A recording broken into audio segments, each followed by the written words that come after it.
Welcome to Ayurveda by Dr. Rajeev, where ancient wisdom meets modern understanding. Today, we're going to unravel the story of a medical system that's thousands of years old. A system that looks at health not just as, not being sick, but as its incredible state of balance. So let's get right into it. Just think about that for a second. We're talking about a complete system of health that existed long before anything we think of as modern medicine. It was a science built on observation, on philosophy, and a really deep drive to understand what it means to be alive. Okay, so to really get where Ayurveda came from, we've got to start with the name itself. Because believe it or not, the entire philosophy is packed right into two simple words. So Ayur means life. Veda means science or knowledge. Put them together and you get the science of life. Now, this is a huge deal. It's not called the science of disease for a reason. Its goal was never just to fix you when you're broken. It was designed to be a user's manual for living a long, healthy, balanced life. It's about the whole shebang, mind, body, and spirit. So, who wrote this incredible user's manual? Well, according to the classical texts, this wasn't something just one person came up with. The traditional account says the knowledge was passed down through a kind of sacred lineage that started, in the heavens. It's like this cosmic game of telephone, but with perfect transmission.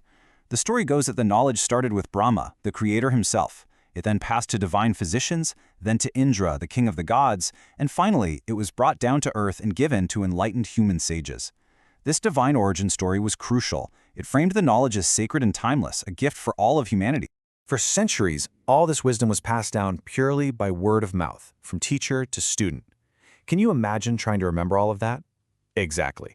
So eventually, this massive effort began to write it all down in these huge medical encyclopedias called Samhitas.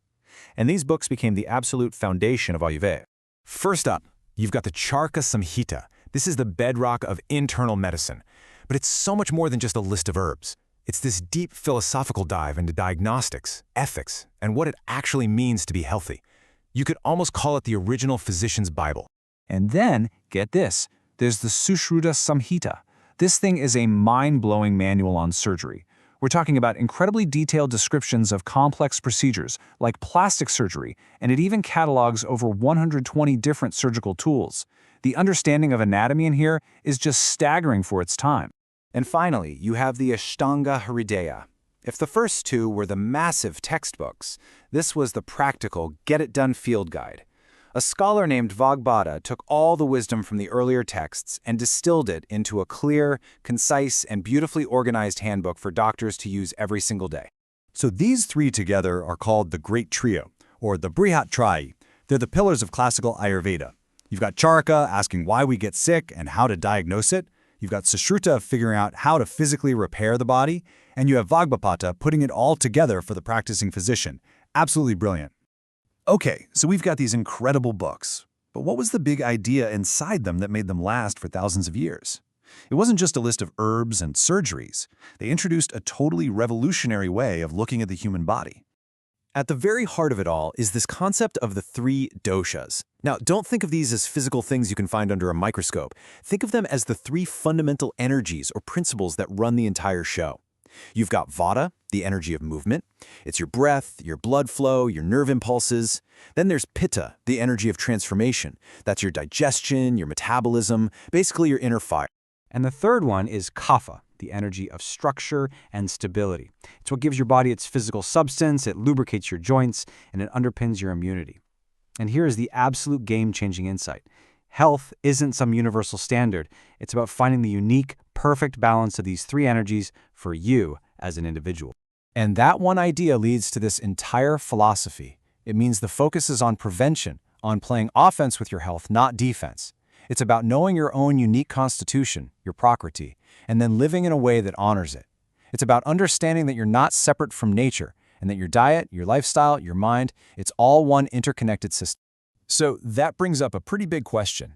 For a system this ancient, how in the world did it survive? It went through invasions, colonization, the total rise of modern medicine, so how is it still so relevant today? Well, its story is really one of incredible resilience. After its golden age, Ayurveda definitely faced some tough times, but the knowledge was kept alive. Then, after India gained independence in 1947, a huge, organized revival began. The government itself stepped in to promote and standardize traditional medicine, which eventually led to the global recognition and serious scientific research we're seeing today. And that is exactly why this matters so much right now. We live in an age of one-size-fits-all solutions, but Ayurveda offers something radically different, a deeply personalized, you-centered approach to being well. It's an ancient idea that actually sounds a lot like the future. Things like personalized medicine. It reminds us that being healthy isn't just about not being sick, it's about your own vibrant, unique state of balance.